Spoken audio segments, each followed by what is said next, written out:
आज हम लोग पढ़ेंगे यहाँ पर गैसीय अभिक्रियाओं के साम्य स्थिरांक Kp तथा Kc में संबंध। तो इसके पहले वाले हम वीडियो में हम लोग बात कर चुके हैं कि साम्य स्थिरांक क्या होता है। तो साम्य स्थिरांक हम लोग ड्राइव किए हैं और आज उसी के आगे हम लोग बात करेंगे गैसीय अभिक्रियाओं की। यदि कोई अभिक्रिया गैसीय है, गैसीय फॉर्म में है, तो उसके लिए साम्य स्थिरांक क्या होगा। और दूसरी चीज यहाँ पर देखेंगे, ये पेपर में पूछता है कि Kp तथा Kc में क्या संबंध होता है, उसे स्थापित कीजिए। तो यहाँ पर उसी को हम लोग यहाँ पे स्थापित करेंगे। तो यहाँ पर हम लोग इस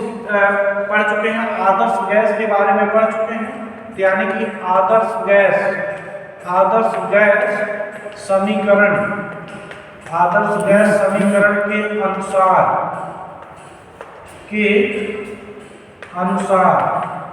क्या बात किए हैं, उसका समीकरण होता है PV बराबर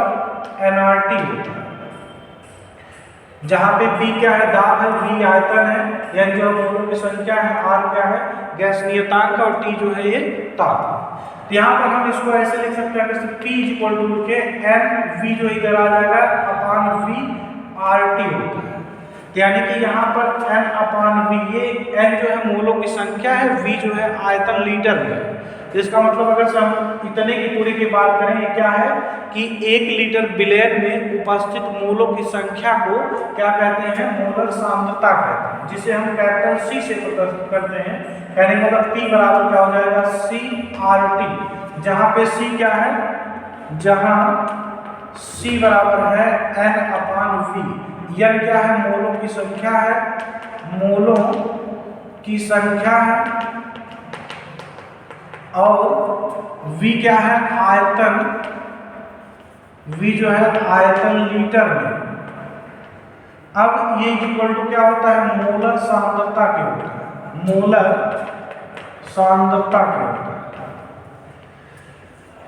यहाँ पर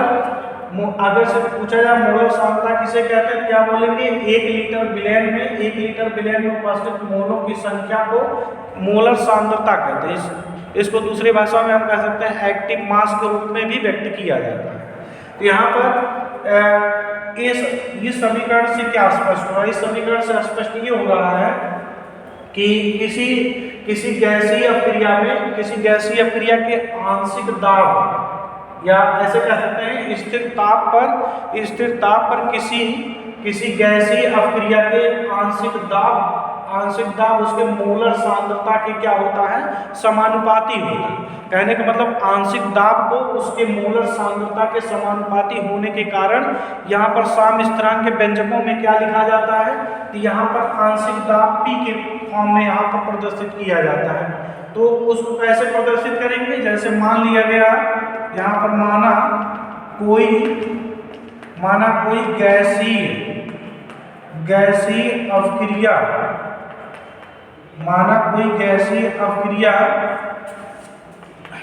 निम्न है। यहाँ पर मान लेते हैं ये कोई ऐसी अभिक्रिया है जो गैसीय फॉर्म में, यानी कि गैसीय फॉर्म में, प्लस यहाँ पर मान लेते हैं B, यहाँ पर B या क्या फॉर्म में, गैसीय फॉर्म में है। ये यहाँ पर रिवर्सिबल का सिंबल है, तो यहाँ पर ही मान लेते हैं प्रोडक्ट में क्या मिलता है C, और यहाँ पर ये भी आपका गैसीय फॉर्म में है, और प्लस यहाँ पर D, और ये भी आपके किस फॉर्म में है, गैसीय फॉर्म में। यहाँ पर इस तरीके से, यानी कि अगर से यहाँ पर ये साम्य स्थिरांक की बात किया जाए, आंशिक दाब के केस में लिखा जाए, तो इसी को हम यहाँ पर क्या लिख सकते हैं, यानी कि Kp बराबर, जो साम्य स्थिरांक एक होता है Kc, एक होता है Kp। तो यानी कि साम्य स्थिरांक ये अगर से Kc बराबर लिखा जाए, तो Kc बराबर यहाँ पर क्या हो जाएगा, तो यहाँ पर ये उत्पाद है, यहाँ पर लिखेंगे, यहाँ पर Kc बराबर हो जाएगा, यहाँ पे आपका एक्टिव मास ऑफ C, यहाँ पर हो जाएगा एक्टिव मास ऑफ C का पावर C इंटू क्या हो जाएगा, active mass of D power यहाँ पर क्या हो जाएगा D अपान क्या हो जाएगा, यहाँ पर रिएक्टेंट का एक्टिव मास, यानी कि active mass of A power क्या हो जाएगा A इंटू क्या हो जाएगा, यहाँ पर एक्टिव मास ऑफ B के पावर हो जाएगा B। ये हम बोलते हैं ये साम्य स्थिरांक अगर Kc की बात करें, लेकिन अगर से Kp के फॉर्म में अगर से प्रदर्शित किया जाए, तो Kp के फॉर्म में यहाँ पर लिख सकते हैं Kp बराबर हो जाएगा। तो ये हम आंशिक दाब के रूप में प्रयुक्त करते हैं। यहाँ पर हमने बोला है कि किसी गैसीय अपक्रिया के लिए आंशिक दाब उसके मोलर सांद्रता के क्या होता है, समानुपाती होता है। यानी कि स्थिर ताप पर किसी गैसीय अपक्रिया के आंशिक दाब उसके यहाँ पे मोलर सांद्रता के समानुपाती होता है, जिसे हम किससे प्रदर्शित करते हैं, Kp से प्रदर्शित। आंशिक दाब को हम Kp से प्रदर्शित करते हैं। तो Kp के फॉर्म में यहाँ पर क्या लिख सकते हैं, इसी को हम ऐसे लिख सकते हैं। जो एक्टिव मास लगाए हैं किसी एक्टिव मास को हटा करके इसको हम ऐसे लिखेंगे Pc। यहाँ पर Pc यहाँ पर हो जाएगा पावर ए हो जाएगा आपका C। यहाँ पर Pc पावर C, और यहाँ पर ये क्या हो जाएगा, इनटू हो जाएगा P, और ये हो जाएगा आपका ये D, active mass of D।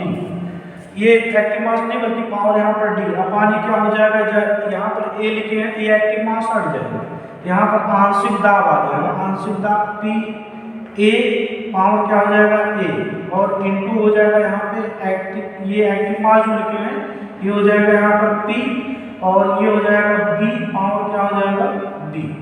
ये जो आपका Kp का मान प्रदर्शित करता है, Kp का गैसीय अपक्रियाओं के लिए। अब इसी चीज को यहाँ पर देखेंगे, यहाँ पर ये जो है Kp इक्वल टू ये जहाँ पे P क्या है, आंशिक दाब, यहाँ पर हम लिख दे रहे हैं जहाँ Pa, Pb, Pc और Pd ये बराबर क्या है, ये का आंशिक दाब है, ए का आंशिक दाब, और ये जो है बी का आंशिक दाब है, और ये जो है सी का आंशिक दाब है, और ये जो है डी का आंशिक दाब। इस तरीके से अगर से यहाँ पे बात किया जाए, यहाँ पे इसको इस मोलर सांद्रता के रूप में अगर से व्यक्त किया जाए, यहाँ पर P बराबर का मोलर सांद्रता के रूप में व्यक्त किया जाए, क्या हो जाएगा, जहाँ पे हम Pa लिखते हैं उसी सांद्रता के रूप में हो जाएगा यहाँ पर Ca, Cb, Cd, C, यहाँ पर D। यानी कि सांद्रता के पदों में अगर से यहाँ पे बात किया जाए तो यहाँ पर हो जाएगा, यानी कि ये जो एक आंशिक दाब है, तो ये के आंशिक दाब को अगर सांद्रता के रूप में व्यक्त किया जाए तो Ca हो जाएगा, Cb हो जाएगा, Cc हो जाएगा, और यहाँ पर हो जाएगा तथा Cd हो जाएगा। जहाँ पे Ca क्या है, यहाँ पर A का सांद्रता है, और Cb क्या है, B का सांद्रता है, और Cc क्या है, C का सांद्रता है, और Cd क्या है, यहाँ पर D का सांद्रता है। तो यानी कि इस रूप में अगर हम इस अपक्रिया में अगर से बात करें, जो यहाँ पर ये अपक्रिया लिखे हैं, यानी कि Ca बराबर अगर से यहाँ पर लिखा जाए, यानी कि ये अपक्रिया, इसको मान लेते हैं क्वेश्चन नंबर फर्स्ट। यहाँ पर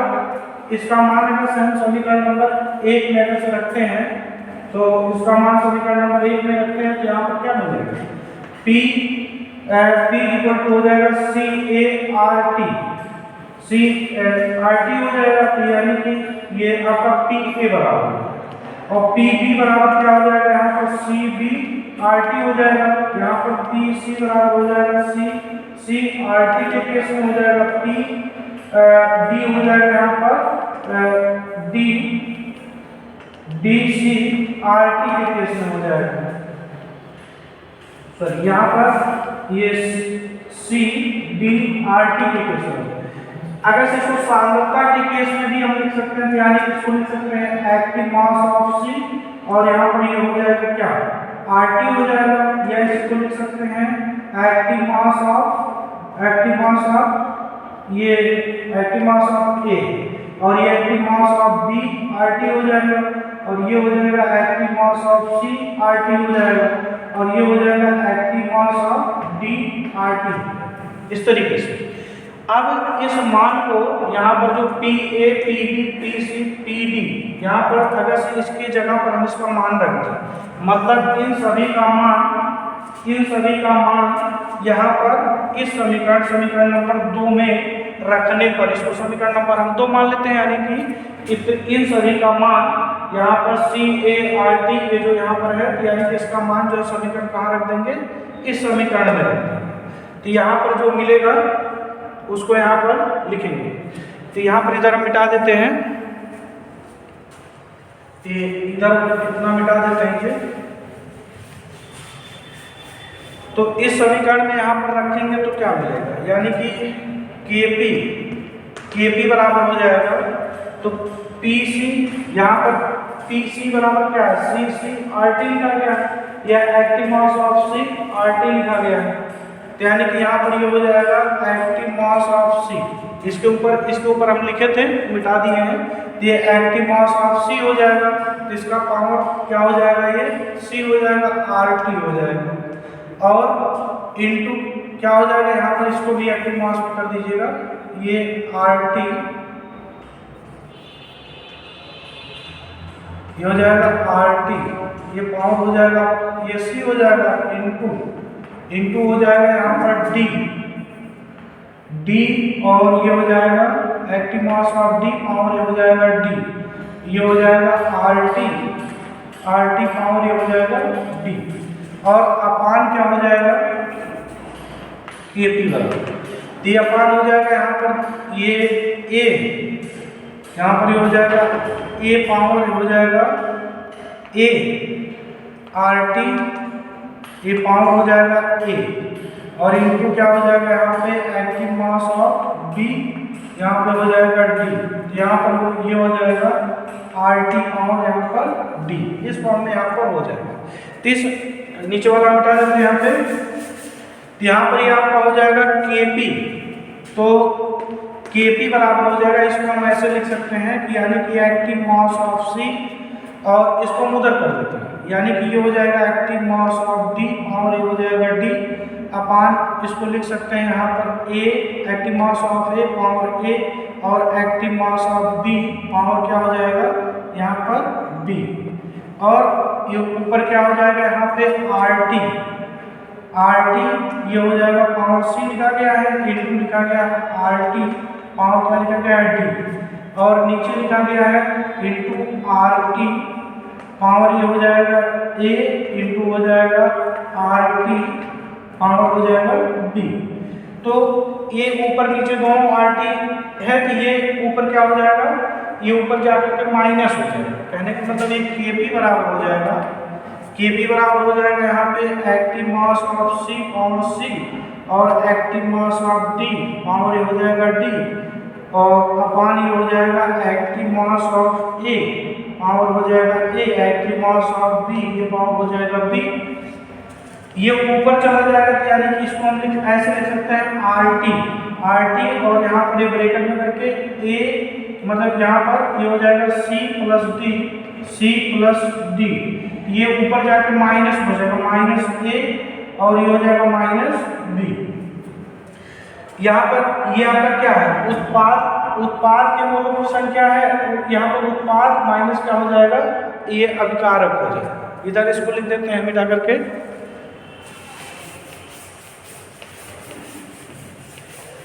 अब उसी को यहाँ पर देखेंगे, यहाँ पर KP, यानी कि इसको हम डेल्टा N के रूप में यहाँ पर लिख सकते हैं, यानी कि KP। अच्छा एक चीज और यहाँ पर देखेंगे, ये C power active mass of C power C active mass of D, इतना बराबर हम एक इक्वेशन में इतना बराबर क्या प्राप्त किए थे, इतने की वैल्यू KC के बराबर होता है, इतना बराबर हम क्या लिख सकते हैं KC, यानी KP बराबर हो जाएगा KC, और ये आपका हो जाएगा RT ये हो जाएगा आपको हम डेल्टा N के रूप में प्रदर्शित करते हैं, यानी कि C plus D minus A minus B, मतलब यहाँ पर हो जाएगा अभिकारक अणुओं की संख्या, जहाँ लिख सकते हैं जहाँ डेल्टा N बराबर क्या है, यहाँ पे उत्पाद तथा अभिकारक अभिकारक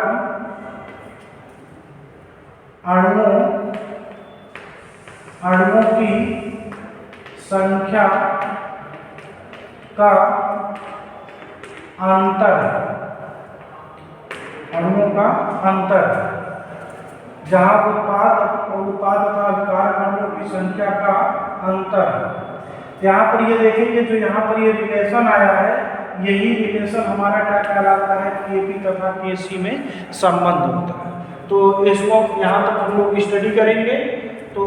कुछ यहाँ पर कहने का मतलब जो ये प्राप्त हुआ पेपर में इस टाइप यही आपका एक क्वेश्चन पूछेगा, यानी कि Kp तथा Kc में क्या संबंध होता है, इस संबंध को यहाँ पर लिखेंगे। तो आज के लिए बस इतना ही, क्योंकि वीडियो बहुत बड़ा हो जाता है। तो आज के लिए बस इतना ही, धन्यवाद।